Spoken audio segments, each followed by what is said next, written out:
Hi, in this tutorial we will go through the campaign stats page in CPV Lab.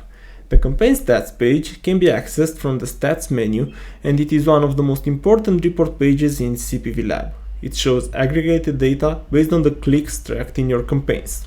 At the top of the page you have some general filters, like the one for selecting the campaign, the one for selecting the time interval for your data, where you have predefined intervals and also custom intervals using the calendar controls.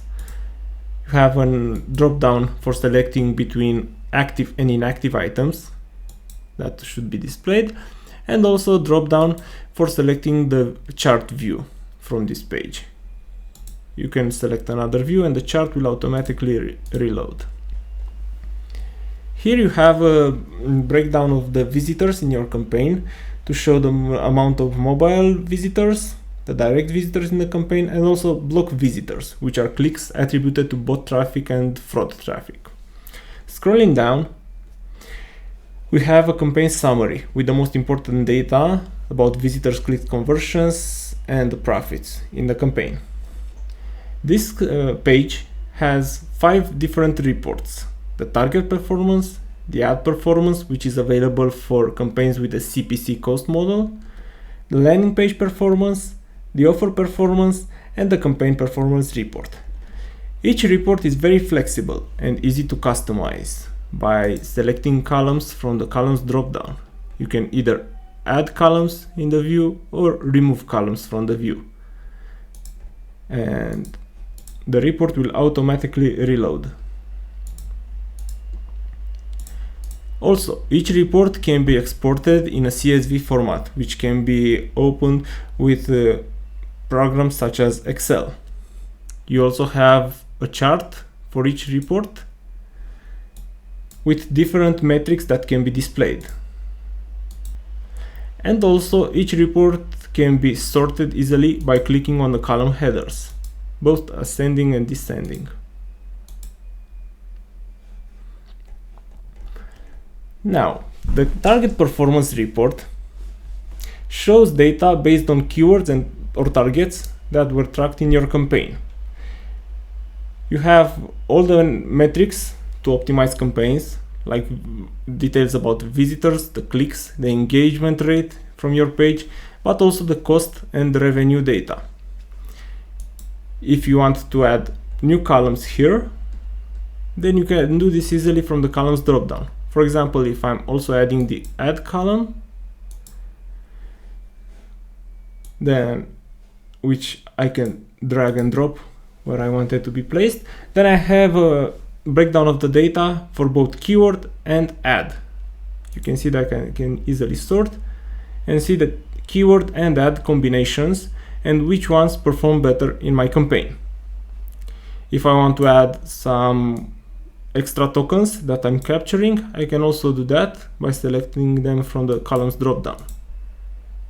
And now you can see that the report is even bigger because I'm also having the ad and the age columns displayed.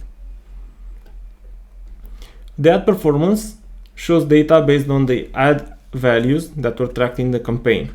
But again, just as for the target performance report, I can add custom columns and custom data that was tracked in extra tokens. For example, I can add the age, and I can see a report with the correlation between the ad and the age group. I can also add the gender, and I have more report lines with data displayed both for ad, age, and gender. In the landing page performance, I can see the performance of each landing page from my campaign and see which one performed better. And the same for the offer performance, where I can see details about my offers.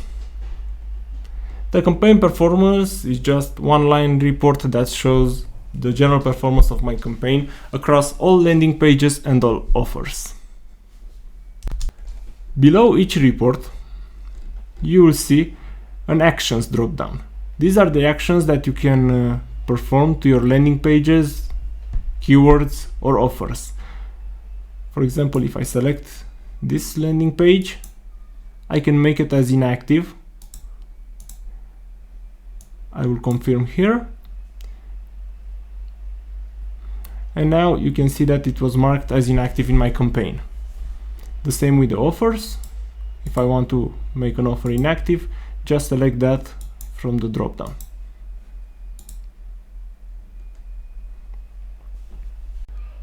When you check your reports, you can easily see which items are performing and which are not performing in your campaign.